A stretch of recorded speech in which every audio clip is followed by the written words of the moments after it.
নিশীথ রাতের অন্ধকারে ঢেকে থাকা এক ছোট্ট গ্রাম, নাম তার শালবন।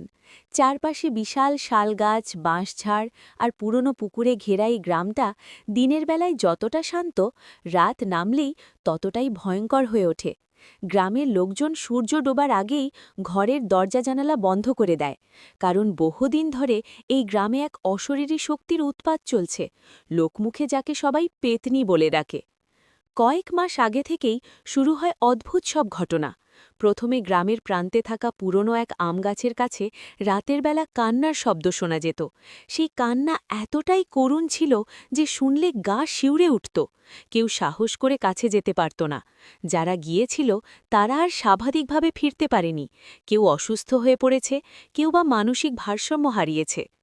গ্রামের মাঝখানে বাস করত এক সাহসী যুবক, নাম তার রন। শহরে পড়াশুনো করে সে সদ্য গ্রামে ফিরেছে। গ্রামের এই ভয়াবহ পরিস্থিতি দেখে সে কিছুতেই বিশ্বাস করতে পারছিল না যেগুলো সত্যিই ভূতের কাজ। সে ভাবল, নিশ্চয়ই এর পেছনে কোনো রহস্য আছে, যা উদ্ঘাটন করতেই হবে। এক রাতে রন সিদ্ধান্ত নিল সে নিজেই আমগাছের কাছে যাবে। গ্রামের সবাই তাকে নিষেধ করল, ওখানে যাস না রে রন, পেতনি তোকে ছাড়বে না। কিন্তু রন কারও কথা শুনল না। সেই রাতে আকাশে ছিল পূর্ণিমার চাঁদ, কিন্তু শালবনের ঘন ছায়ায় আলো ঢুকতে পারছিল না। রন একটা লণ্ঠন হাতে নিয়ে ধীরে ধীরে এগিয়ে গেল আমগাছটার দিকে।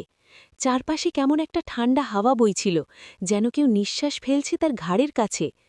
হঠাৎ সে শুনতে পেল একটা মৃদু কান্নার শব্দ। প্রথমে দূর থেকে, তারপর ধীরে ধীরে সেটা কাছে আসতে লাগল। রনের বুকের ভেতর ঢুকপোকানি বেড়ে গেল, কিন্তু সে সাহস হারাল না। কে কে ওখানে? রন জোরে চিৎকার করে উঠল। কোনো উত্তর এলো না, শুধু কান্নার শব্দটা আরও স্পষ্ট হয়ে উঠল।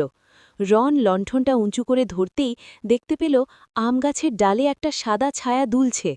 ছায়াটা ধীরে ধীরে নেমে এলো মাটিতে, আর তখনই রন দেখল একজন মেয়ের অবয়ব। লম্বা চুল, মুখ ঢেকে রেখেছে, সাদা শাড়ি পরা, পা দুটো মাটিতে ছুঁয়েও যেন ঠিক ছুঁয়েছে না। রন বুঝে গেল এটাই সেই পেতনি। তুমি কে? রন কাঁপা গলায় জিজ্ঞেস করল। মেয়েটা মাথা তুলল। তার চোখ দুটো ছিল গভীর শূন্য, কিন্তু তাতে এক অদ্ভুত কষ্টের ছাপ।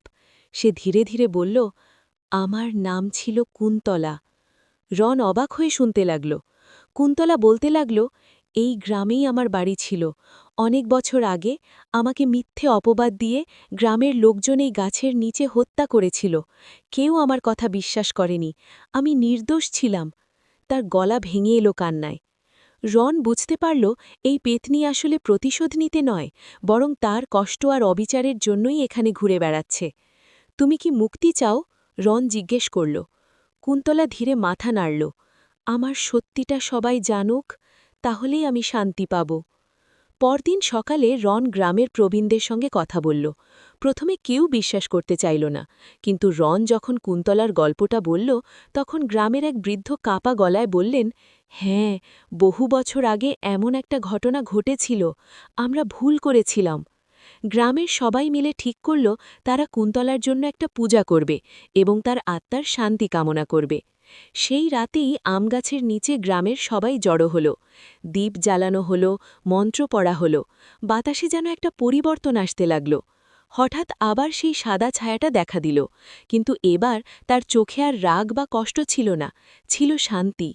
কুন্তলা ধীরে ধীরে রনের দিকে তাকিয়ে মৃদু হাসল, তারপর ধীরে ধীরে সে মিলিয়ে গেল রাতের অন্ধকারে। সেই দিন থেকে শালবনে আর কোনো অদ্ভুত ঘটনা ঘটেনি। গ্রামের লোকজন আবার স্বাভাবিক জীবনে ফিরে গেল, কিন্তু তারা কখনো ভুলল না সেই রাতের শিক্ষা। অন্যায় করলে তার ফল একদিন না একদিন ভোগ করতেই হয়। আর রন কি, সে আজও মাঝে মাঝে সেই আমগাছটার নিচে যায়, তবে এখন আর সেখানে কোনো কান্নার শব্দ শোনা যায় না, শুধু হালকা বাতাসে গাছের পাতার মৃদু শব্দ, যেন কেউ শান্তিতে ঘুমিয়ে আছে। আপনার গল্পটি ভালো লাগলে একটা সাবস্ক্রাইব করুন দয়া করে।